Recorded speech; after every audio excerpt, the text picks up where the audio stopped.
Hey there everybody, and welcome to another edition of the Wandernewki Cheese Cafe. So I'm coming to you right now from my kitchen slash dining room, which I filmed a lot of my episodes in the past year before I really did wanders all around Montreal. And I want to do a little bit of a home renovation, home repair kind of thing. One thing that kind of surprised me when I was doing a refresh of all my thumbnails was one video that seems to be getting quite a bit of a following is how to replace a ceiling light fixture that I did back in the beginning of 2022. So if you want to see that episode, I'll put a card in the top right corner for you so you can revisit that one. But I wanted to do a similar concept because I know that in the years since I recorded that video, I gained so many more viewers, and I figured now's going to be the time to fix up this ceiling light in my dining room. As you can see, it's bright enough for my purposes, but it's at least 13 years old, probably even older than that because it could have been installed before I moved into this house. And it's got a tendency to get a lot of dust, dirt, dead bugs on the inside of it, especially within the bowl. And going by the way that I had the house when I cleaned it up first, I feel like there's going to be some residual smoke in there because the old owners were, excuse me, cigarette smokers. And I feel like I cleaned a lot of the gunk that was left over from that. Not to mention in my basement in the tool room, I thought, why am I finding cigarette butts in the furnace room? Anyways, I thought I could walk you through the steps from start to finish to show that it's a very straightforward process to do that even you can do at home if you're comfortable with electricity. And of course, if you're not, best to get an electrician for that. But if you're like me, you can see that it's just connect one wire to the other and then you're good to go. So we're gonna get started on it right now. But before we do, here's my suggestion for you as I gear up for this. That's right. Hit that subscribe button below and put the notification bell on, because that way, if there's a video ready to view, you're going to get a pop-up on your phone. And while you're at it, give me a like. The more likes and thumbs up that these videos get, the more they're promoted all across YouTube, so it does help me get the spread as much as possible. Now, let's get started.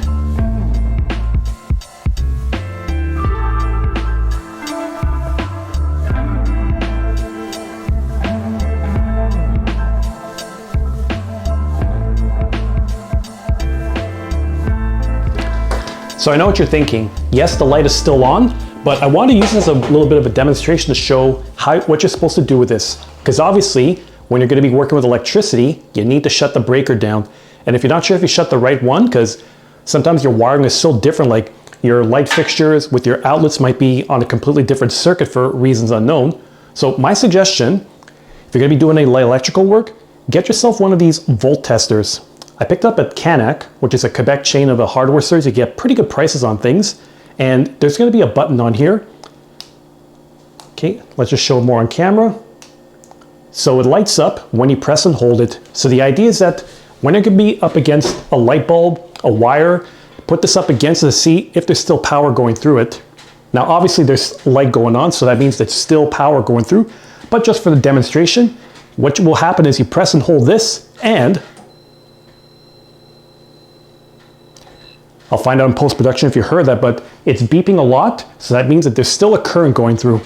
Now, luckily I kind of got an idea of which switch on my breaker matches with which circuit around here. I know in my other house, like the one I lived with my parents years ago, if we were doing electrical, we had no idea which was which. So to be safe, we just powered down the entire house, which could be kind of complicated and convoluted if you want to keep living and doing things in here while you're doing electrical stuff. So, just want to get that disclaimer out of the way. I'm going to go down and get the power shut. So here we go. The power is off now, so I left the light switch on just so I had a point of reference over here. Now, the downside is that the other light in my kitchen is turned off because it's on the same circuit, so I have to get another light to be able to show this off. But once again, you just do a quick test. Power's off over here. Power's off here, so then it's safe to handle. So this might not be easy to see on camera, but what you could see, there's a little notch up here that would be typically used to attach this into the octagonal box that would be up in the attic. Except, I don't know if this is part of the kit or just something that the previous owners put together themselves, but there is a small chain here with the wire, grounding, and then this thing that's attached all the way up to the ceiling. And judging by the looks of it, I feel like this thing is a twist off top. So it means if I would turn this counterclockwise, that would disconnect this from the light switch. Oh my God, there's a lot of dust up here. All this to say, I think it was time to replace this thing for a variety of reasons. So what I'm gonna do is I'm just slowly gonna dismantle this thing and then hope it gets the job done. Obviously I might need to get some screwdrivers too, so we'll be right back. Okay, so what I'm gonna do is, let's see, okay, you can probably see this. I'm gonna slowly twist this thing off and then find out just how solid this really is. Good thing I got the table here so I can keep the screwdrivers handy. So I'm gonna hold this pole here and then slowly twist it off, find out how this is gonna disconnect. What the heck?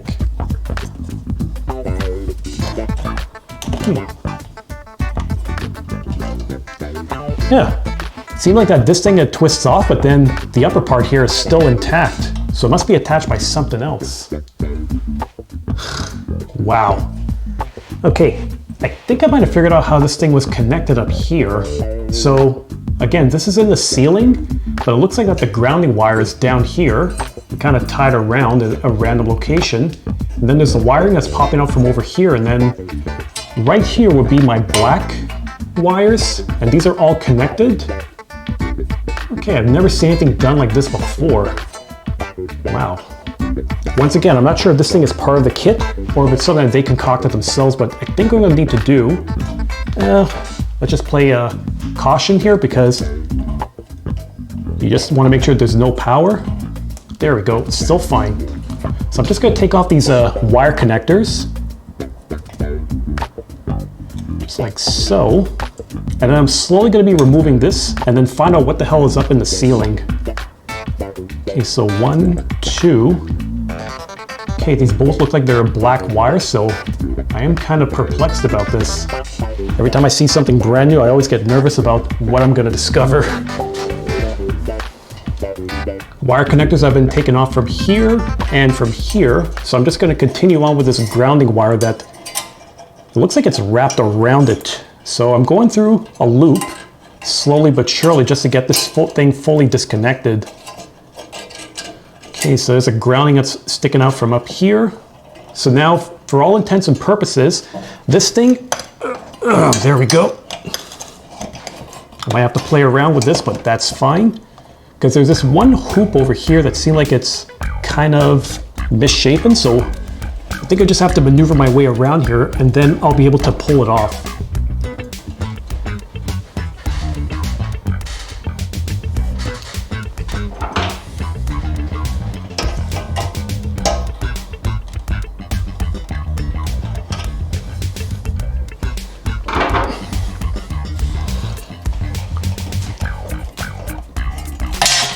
Oops.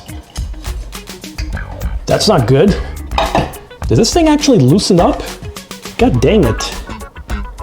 Okay, I think I was going about this a little wrong, because once again, on this loop, there's a bit of an opening here, and what I was trying to do is get this ring removed from here, but I realized there's a smaller opening on top, so if I was to maneuver this around like that, just like so, and then this should allow me to disconnect the rest of this light, and then I can finally get into the ceiling to find out what's going on. I think just maneuverability is the difficult thing, but then once that's done,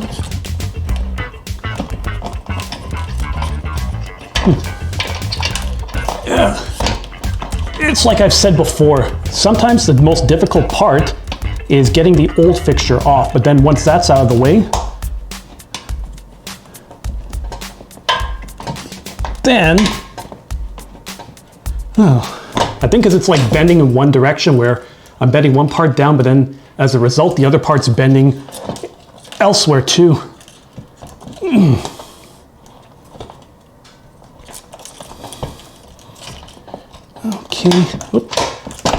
Okay, I seem to have flipped it. Perfect, just what I needed.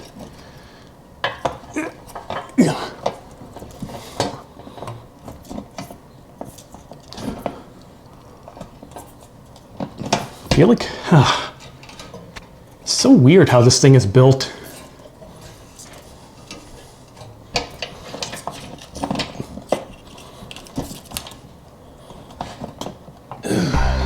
Still struggling a little bit, but I came up with an alternate idea. I am just gonna spin this around because I'm able to detach this part from the base that's been hooked up here, and then I'll just do this piecemeal so that by the time it's done twisting, then I'll have a little bit less room, or a little more room to maneuver because I have less to balance on this thing.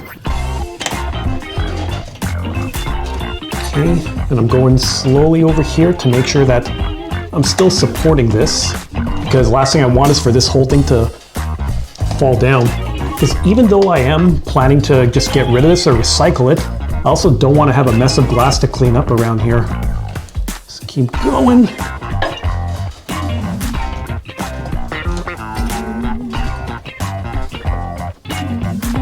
It's one thing where patience is a virtue. Okay.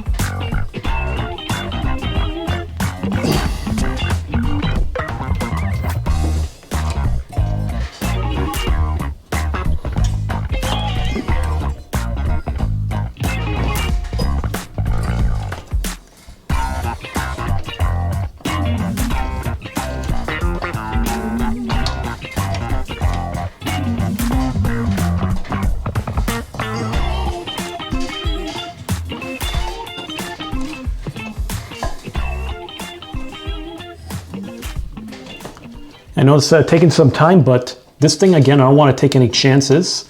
But I know that once this is disconnected, then this grounding wire and this black wire that's sticking upwards should be able to just pull through like it's nothing at all. Okay.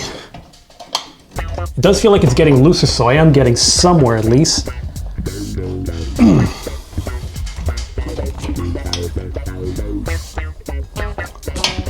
Yep, getting there.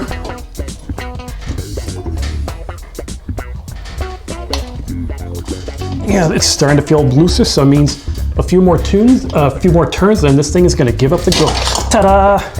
There, it's off. So one less thing to worry about now. So now that I have the rest of the fixture all taken off, that means I only have a little bit of things left to maneuver around here, so that means I can just twist this up and then hopefully find out what the hell's going on up here that's making it so cumbersome.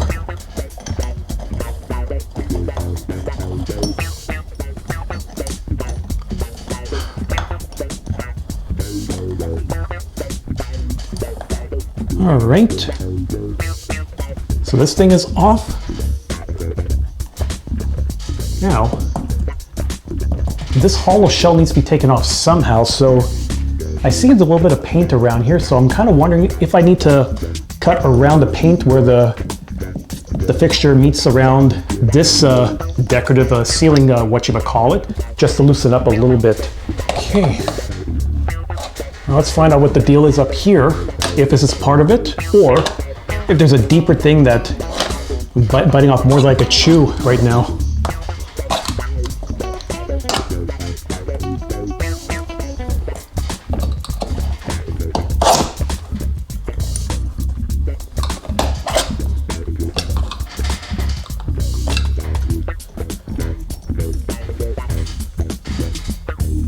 It's definitely kind of strange because there's nothing fastening this to up above me, and yet it's around the same size as what the octagonal box is going to be once I'm done with this.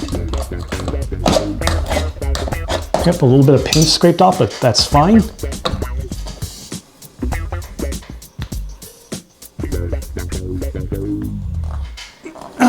All right, this thing is popped off now. All right, good to go. Now, yep, it's probably hard to see on camera, but there is a little bit of orange rigid foam in here. That's normal because that came when I was working on the attic and redoing my insulation, and at the same time trying to get this all air sealed so that I wouldn't have so much air escaping from the inside of the house all the way into the attic. Do you want to see me work on that project from, God, 5 years ago? You can put a card in the top right corner, you can watch that one. So it seemed like there's another bracket in here that this is attached to. So what I'm gonna have to do is do a little bit of work to try to remove this piece, and then eventually I'll be able to install the other fixture.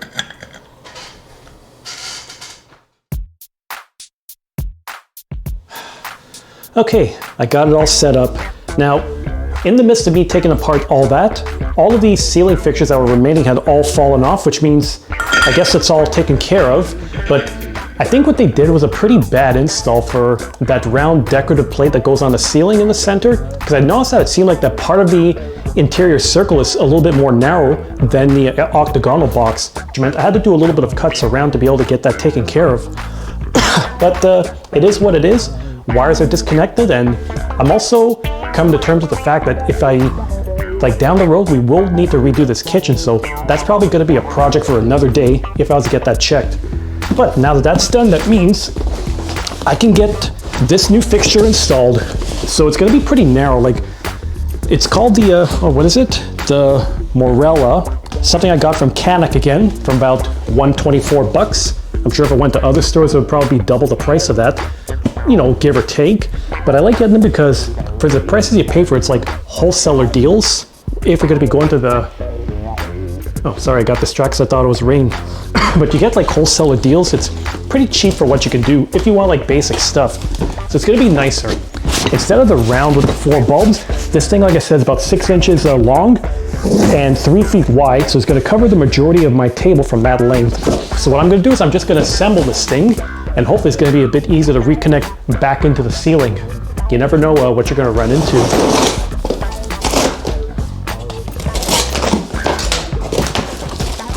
Okay, that's all protective hardboard for this. All right, so I got here the ceiling fixture, or at least the light fixture part. The good thing about this too is that I'm able to install this either facing like downwards or upwards depending on my style. My personal preference is that, given that I had a notorious tendency to get dust gathering up on the interior of the plate, rather than letting them face upwards, I'm gonna let them go down. So keep that aside. And then what I'm guessing in here are, oh yeah, these are the extension rods that you could get, because you can adjust the height of these depending on your preferences. Like, some people like to have their dining room lights, you know, facing pretty low so that's close to the food. Me, I want to have a little bit of distance between them for me, so I'm not too worried about it. And if I need to adjust, then I can always go back to this eventually. Instructions, which I'm probably going to need because I want to make sure I get this done right. Then further in the box, I'm guessing it's going to be the glassware.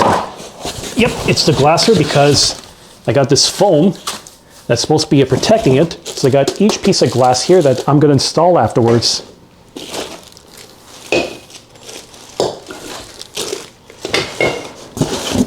And then lastly, the ceiling piece. Hallelujah. And once again, I'm just hoping that this thing is a little easier to assemble. Something else in here? Oh, actually I think I know what that is. This is the bracket that I'm going to need to be able to attach this into the ceiling. So I'm sure there's a rod that goes through here that's going to be having some screws that go right into the octagonal bracket in there. And then just in case, a lot of these fixtures are going to be included with these wire connectors. These look like they're medium-sized ones compared to the large ones, small ones I've seen around. Because the idea is that you take these, you go into the copper wire that's going to be inside that, and then at the base of this, let me take a look at how it's going to look. Yeah, so as expected, you're going to have a white wire and a black wire that is a little bit more flexible. So you take that one that's bendable, like probably made of aluminum, wrap it around the copper, and then you attach it with these wire connectors so that it gives a nice tight connection and it's going to hold it in place. Not for like structural support, because that's where all these brackets come into play. And of course, you're going to have to ground your wires. Looking at these pieces and reading the instruction, thinking, what is the finial? The finial, I guess, is the finalial or whatever you call it, that is going to go onto the base here. So I guess you just take this, screw it to the bottom, and this is going to be like your final touch. And then I got this middle rod here that I guess I'm supposed to install eventually. It's just, I got to determine on my height to see how far this could go. There we go. And then there's a center rod here that this is going to be this is the base of this that is going to screw to the bottom of it. There we go. So eventually, this is going to be like the minimum height, unless I could get it a little higher up. but I guess it also determines if there's going to be more room for the rest of this, because that is a lot of wire to have to deal with. Interesting. They use the grounding to kind of wrap all of this into gear here, so I guess that's how they're able to keep it all stable and steady.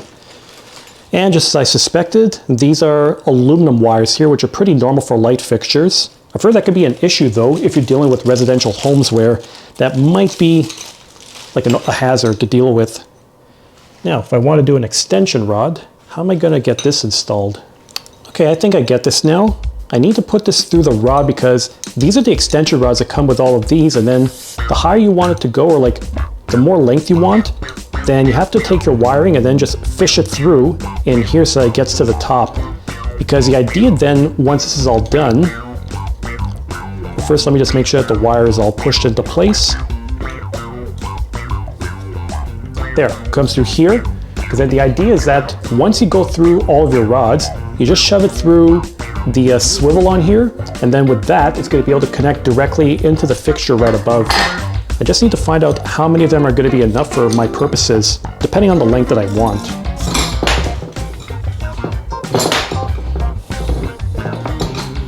Okay, and then once that's all done,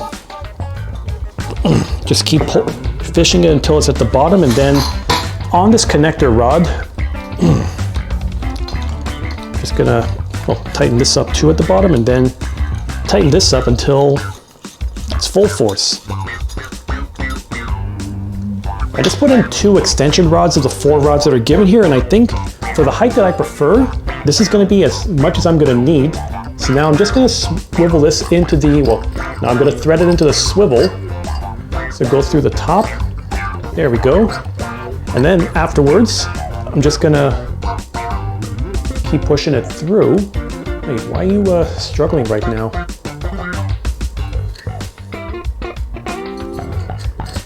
Oh, okay, I'm good.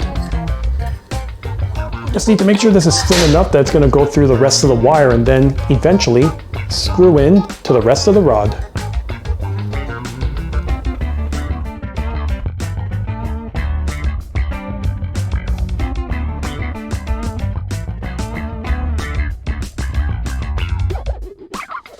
Alright, so what I've done is I've taken this grounding wire that's in the ceiling over here and attached it to the fixture right now. Now, one thing that said in the instructions that you're going to need some mounting screws, which unfortunately it says are not included with the kit, which means sometimes when you're doing electrical work, you have to save the screws that you're using from the previous fixture, and then you got to fasten it. The tricky part though is that if I was to do it the same way as I did with the other fixture, then that means I'm going to have a big gap here between where the screw is going to, where the bracket would be versus, well, the thing is that the way this is going to attach is that there's 2 black screws that are in here that are going to fasten to the fixture when I put that in here. But once again, if I was to do it in the same placement as where it was previously, it'll be right above here, and then there's going to be a bit of a gap where it's going to be impossible to fit that through. So what I'm going to have to do is I'm going to have to place this in a way that is going to make sense for me, that I'll have enough grip over here so that it can attach into the fixture, but then at the same time, okay, I think I'm going to need some longer screws. Luckily, these things are machine thread screws, and I'm guessing they're like an inch and a half. So if I have some spare ones downstairs, then maybe that should work. All right, so I was able to get some other screws. I was able to get this all fastened up, so I have enough space between being able to be attached to the bracket and give it some room to have some maneuverability. What I'm going to do next is I'm just going to remove these 2 black screws that are in here, because I am going to need this to fasten the fixture right into the ceiling. So the next thing I'm going to be doing here, I'm going to be grabbing these wire connectors and then making sure everything is grounded all together. So once again, you take your black, you're going to wrap it around the black wire in here, and then you're just going to twist it up. Well, let's see first if I could do an example of this. There. So the black is here. And I realize I'm going to have a lot of extra length in here, so I'm definitely going to have to tuck this in. Okay, that's how I'm going to do it. So ground it this way, and then use the nut at the same time.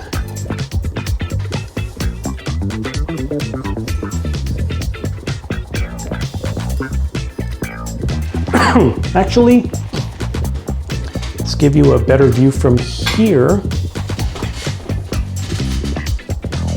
There we go. Let's see if I can get a view of this. So I'm taking the black wire.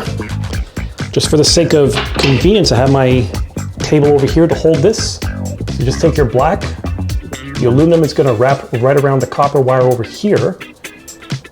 And then once that's in place, take your wire connector and then twist it. Keep twisting until it stops. And then that's how you know you have a good connection. And you'll note too, there's no exposed wiring in here because you do not want that at all. So then you're going to do that for all of the other ones. So then white. So over here with this, seems to be another wire attached to here, but it's probably for some other kind of purposes. Okay, that's good here. And then last is going to be the grounding wire, which, how am I going to, oop, this thing is tipping.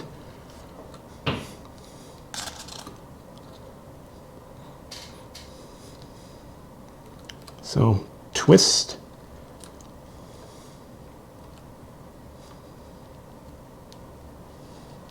There we go, that's good.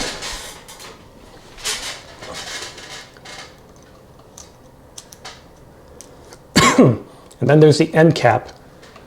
Now, this is going to be slightly tricky because, like I said, I'm working with a lot more excess wire than I really needed to. But the truth is, I don't really want to have too much. I don't want this to hang too low. So then what I'll do is that this can be tucked on the inside here, and then the rest of this should hopefully fall into place.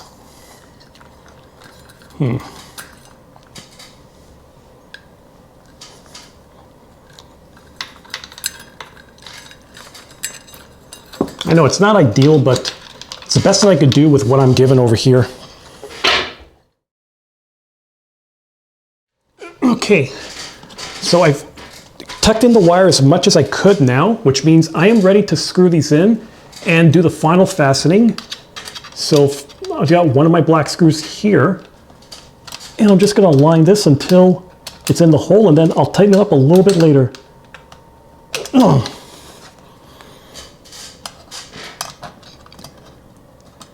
Unless I switch hands, and then it's going to make it a little bit easier for me. Yeah, just like that. Because then this way I have a little bit of flexibility to work with to get the other one in. Okay, that's one. And, oop, lucky me, I still have my screwdriver. Yippee-ki-yay.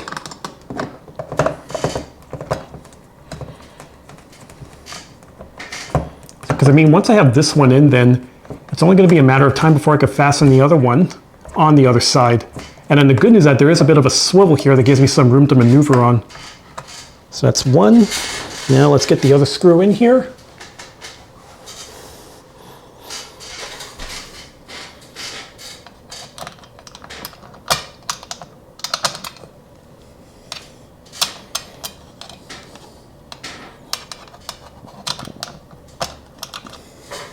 I think I need to look from the other side, get myself a better view.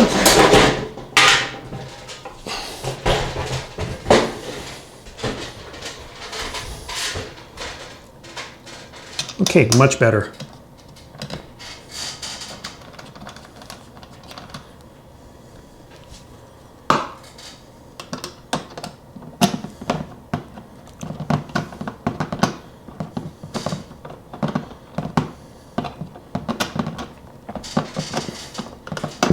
Just gonna push this up a little bit more, because then as I'm screwing this in, that means it should be holding in place. What the? Still seems to be a bit of a gap for some reason. Okay, so what I'll do, and screw it here. Okay, yeah. I just need to raise it up a little bit more so it's well covered. So there we go. I got this light fixture in place, and oh yeah, I'm just going to swivel this a little more so that, there we go. So now it's aligned with my table, so then that means I'll be able to get the bulbs in, I'll be able to get the covers in, and then we'll turn on the power and then make sure this thing works well.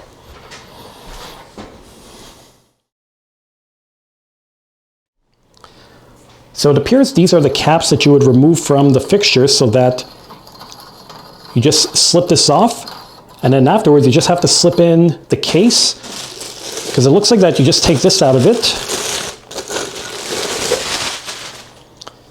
There you go, just tuck it in here, and then on the underside, twist it up again so that it'll be safe.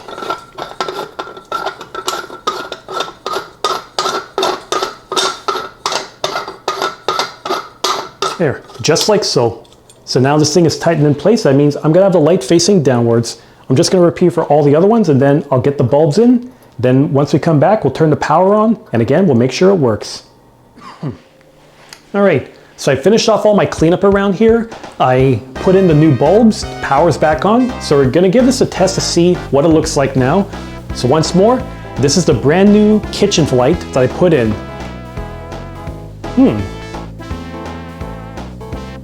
Kind of like the look of it here. I'm curious to see if it's going to change the vibe around here, and maybe it'll be nicer when I light up. But one thing's for sure, like I said, I don't have an opening at the top, which means I'm not going to get bugs and dirt gathering around here. So that's going to be kind of easy for me there, to get this all tidied up now. So just have to do some light dusting up here, and we'll see how it looks. Once again, it looked like it was a bit more complicated than it really was, and sometimes it is. And that's sometimes what I try to show with my channel is when I'm doing a repair, I try to show it's kind of easy to do on your own, but you are sometimes going to get pitfalls, troubles, and all sorts of other stuff. But overall, this is pretty satisfactory for me. And we're going to wrap things up here with me doing a barbecue in the backyard now that the rain, I think, is cleared, and I think I've deserved a good beer. So everyone, thanks for watching this latest edition of the Wandering Cheese Cafe. And if you like what you see, you know what to do. That's right. Hit that subscribe button below. Give me a thumbs up if you enjoyed the antics, the wanders, the stories, and even the projects I do right here at home. And if you have any ideas for future episodes, leave in the comments section and I'll see what I could do. Till then, take care, see you next time, and above all else, enjoy the ride.